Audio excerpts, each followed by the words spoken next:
हाल ही में डॉक्टर हमीद साहब जो कि चेयरमैन हैं महकमा आर्कियोलॉजी यूनिवर्सिटी ऑफ पंजाब के, उन्होंने पंजाब में बुद्ध मत के हवाले से नए शवाहिद इकट्ठे किए हैं और कुछ ऑब्जेक्ट्स जो हैं वो भी डिस्कवर किए हैं। तो आज उनसे जानते हैं कि वो शवाहिद कौन से हैं और वो ऑब्जेक्ट्स कौन से हैं। डॉक्टर हमीद साहब हमारे साथ मौजूद हैं, चेयरमैन हैं department of archaeology university of the Punjab. अस्सलाम वालेकुम। जी वालेकुम सलाम। सर कैसे हैं? अल्लाह का शुक्र, बिल्कुल ठीक ठाक। I am very much excited about your new achievement. मुबारकबाद, बहुत ज़्यादा। बहुत बहुत शुक्रिया जी।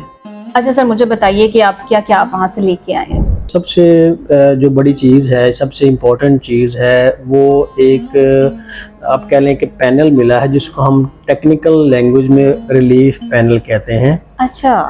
एक ऐसा आप कह लें कि टुकड़ा या ऐसा पीस जिसके ऊपर फिगर्स बनी हुई हैं और फिगर एक नहीं है, एक से ज्यादा फिगर बनी हुई है। सही। तो ये जो टेराकोटा में स्कल्पचर हमें मिला है, ये बहुत ही मुनफरद नौइयत का है। इससे पहले ये किसी को नहीं मिला? इससे पहले शायद इस तरह की चीज सामने नहीं आई मेरे नॉलेज के लिहाज से, जो मेरी आपको पता होगा इस चीज का। तो पंजाब में या इंडिया में पंजाब से या पाकिस्तानी पंजाब से या पूरी दुनिया में ऐसी कोई चीज अभी तक एग्जिस्ट नहीं करती।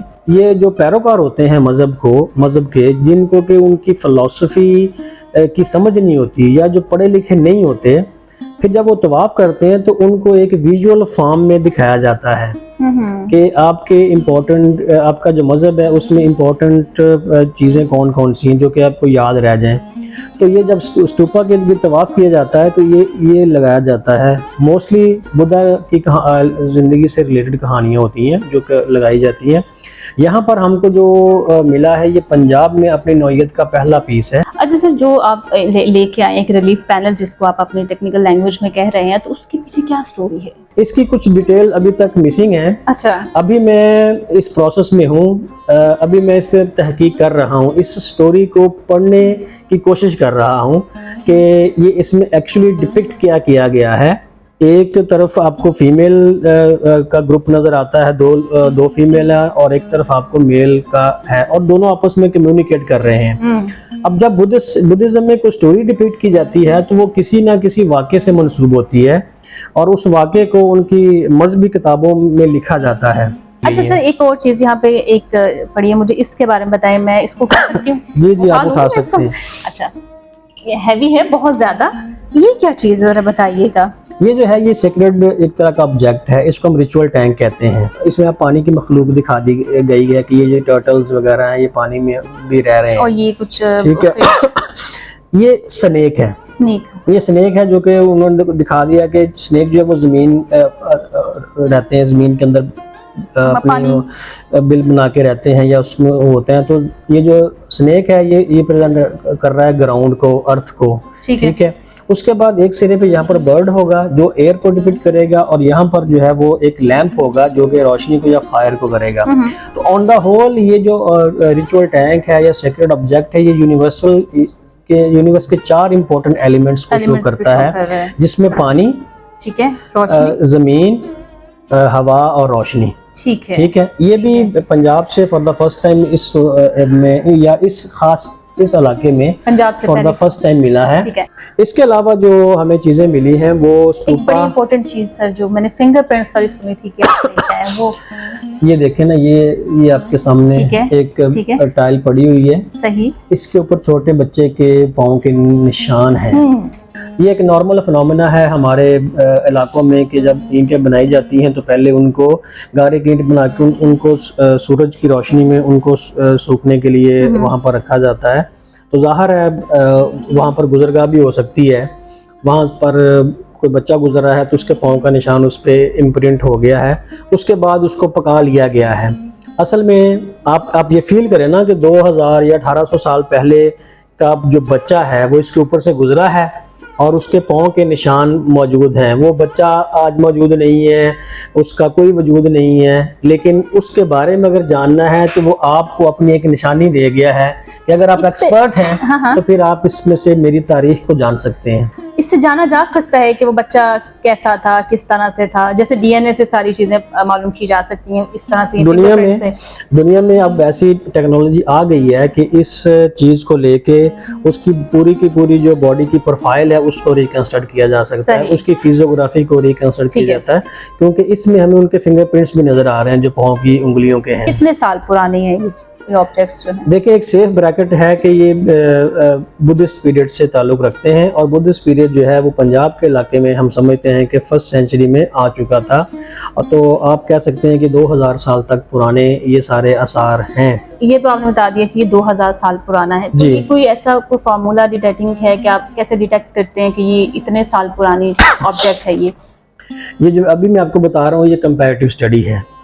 ये एक कंपैरेटिव स्टडी है, क्योंकि हम कंपैरिजन कर लेते हैं कि इस दौर में, इस सारी सल्तनत में वो मज़हब मौजूद था जो कह रहा है कि 1st सेंचुरी से लेकर 2nd सेंचुरी तक वो बादशाह यहाँ पर मौजूद रहे हैं। और जहाँ कन्फ्यूजन आ जाती है वहाँ पर फिर साइंटिफिक तरीके इस्तेमाल होते हैं, और सबसे अच्छा जो है वो C14 डेटिंग मेथड है। लेकिन उसका जो प्रोसेस है वो इस हद तक कॉम्प्लिकेटेड है, और उसकी मशीनरी इतनी आप कह लें कि महंगी है कि वो सहूलत अभी तक पाकिस्तान में मौजूद नहीं है। वैसे ये इंटरनेशनली यूज हो रहा है? इंटरनेशनली यूज हो रहा है। आपने बुद्धिज्म दरियाफ्त कहाँ से किया है? 100 से 150 साल पहले हमारे इस खित्ते में जो आर्कियोलॉजिकल हेरिटेज है, जो साइट्स हैं या जो मोनूमेंट्स हैं, उनको रिकॉर्ड किया गया। ब्रिटिश पीपल थे, ब्रिटिश एक्सपर्ट थे जिन्होंने इस काम को किया, और उसके बाद यहाँ पर एक अदारे की बुनियाद रखी जिसको हम आर्कियोलॉजिकल सर्वे ऑफ इंडिया के नाम से जानते हैं। ठीक है। पाकिस्तान में इसका नाम चेंज कर दिया गया और department of archaeology and museums रख दिया गया। 1992 से लेके 97 तक ये 5 साल का अरसा था जिसमें पंजाब के मुख्तलिफ इलाकों का सर्वे किया गया, और उसकी एक मुफस्सल रिपोर्ट जो है वो छाप दी गई। खासकर जो दरियाए जहलम का पुराना किनारा है जहाँ से जाके वो झंग की तरफ जाता है, ये वो इलाका था जो कि उन दोनों रिपोर्ट्स में मेंशन नहीं हुआ। अच्छा, नहीं किया था, मेंशन नहीं हुआ। अच्छा, तो मैं जिस पसे मंजर के साथ गया वो यही था कि इन इलाकों में जाकर बुद्ध मत की आबादकारियों को भी ढूंढा जाए। सरगोदा से आप झंग जा रहे हैं, अच्छा। वो रोड है, उसके दरमियान में बिल्कुल एक शहर आता है जिसको छोटा साहिवाल कहते हैं, वो तहसील है। उससे कोई 10-15 आप कह लें कि जो किलोमीटर का रेडियस है उसमें सारे मॉन्यूमेंट वहाँ पर ये हमें मिलते हैं। तो वहाँ पर एक है जिसको निहंग कहते हैं, ठीक है, निहंग का, और वहाँ पर एक टिब्बा है जिसको टिब्बा पंज पीर के नाम से जाना जाता है। जब मैं वहां गया तो वहां पर एक नहीं थे, वहां पर बहुत सारे जो टिब्बे थे, पुरानी आबादियां हमें मिली। इन आबादकारियों में जो हमेद एविडेंस मिले उससे पता चला कि ये भी इलाका बुद्ध मत के अंडर था। तो ये जो जगह हैं इनके ऊपर वाली आबादी तो मुस्लिम आबादकारी थी, लिहाजा फिर खुशकिस्मती से बहुत सारी चीजें मिल गई। तो मैं थोड़ा सा जानना चाहूंगी कि एक्चुअली बुद्धिज्म जो है ये है क्यों, कहाँ से ट्रैवल करके जो कैसे आए यहाँ पे, पंजाब में इनका क्या ताल्लुक था, किस तरह से?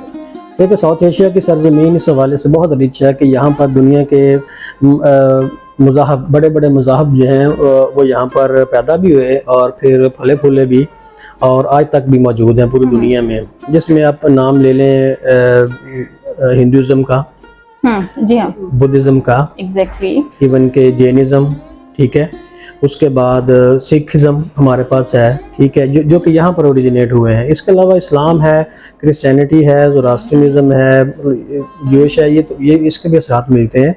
लेकिन हमारी जो सरजमीन है इसमें एंशिएंट जो रिलीजन्स ऑफ द वर्ल्ड हैं वो ज़्यादा रहे हैं। उनमें से एक ये बुद्ध मत भी था। बुद्ध मत जब बना तो ये तो उसका जो बानी है वो एक आला घराने में, शाही घराने में पैदा हुआ जो कि नेपाल का था। नेपाल में उसकी पैदाइश हुई, फिर हम कहते हैं कि ये मज़हब नेपाल से चला, और उसके बाद इसका जो बचपन का दौर है वो इंडिया में गुजरा, और इसका जो लड़कपन, जवानी या जो भी इसका तरक्की का दौर है वो पाकिस्तान, मौजूदा जो पाकिस्तान की सरजमीन है यहाँ पर आया। अब इसकी फ़िलासफ़ी ही आलमोस्ट इस्लाम से करीब तरीन है कि आपने झूठ नहीं बोलना, सच बोलना है, आपने किसी का हक नहीं मारना, पॉजिटिविटी है, फैलाया गया ना, खून नहीं बहाना, सारा कुछ। तो इस मज़हब को फिर सबसे पहले अशोक ने अडॉप्ट किया, और उसके बाद फिर जो है वो कनिष्क ने इसको अपना सरकारी मजहब बना लिया। तो सर अब ये रिसर्च आप यहीं पे ख़त्म करेंगे या फिर आगे आप कर रहे हैं, इसको कैसे बढ़ा रहे हैं आप आगे? मैं समझता हूँ कि ये तो सिर्फ अभी पहली उम्मीद की किरण है या बारिश का कतरा है जिसको कि हमने देखा है या जिसको कि हमने छुआ है। इसके आगे बहुत ज़्यादा रिसर्च अभी तक बाकी है। हमारे पास भी जो एविडेंस आए हैं वो भी कोई इतनी ज़्यादा मिकदार में नहीं है। मेरा जो फ़र्ज़ी नज़रिया है, जो मेरी ओपिनियन है, उसको मज़ीद इंडोर्स करने के लिए, उसको मज़ीद साबित करने के लिए मुझे और एविडेंस की ज़रूरत है। तो मैं उम्मीद करता हूँ कि आने वाले दिनों में मुख्तलिफ़ अदारों की जो हमारे साथ एक मदद रही है, सपोर्ट रही है, उसको बुरोए कार लाते हुए मैं मज़ीद जाऊँ और मज़ीद इस तरह की जो चीज़ें हैं वो ढूंढूं ताकि दुनिया के सामने पंजाब का जो एक शाहकार आर्ट है और ख़ासकर बुद्धिस्ट आर्ट में जो कंट्रीब्यूशन है वो सामने आए, इंटरनेशनली इसे रिकग्नाइज किया जाए। बहुत शुक्रिया डॉक्टर साहब, आपने अपना इतना टाइम दिया। नाज़रीन, आपने देखा कि कितनी बड़ी कंट्रीब्यूशन रही है। मुझे दीजिए इजाज़त।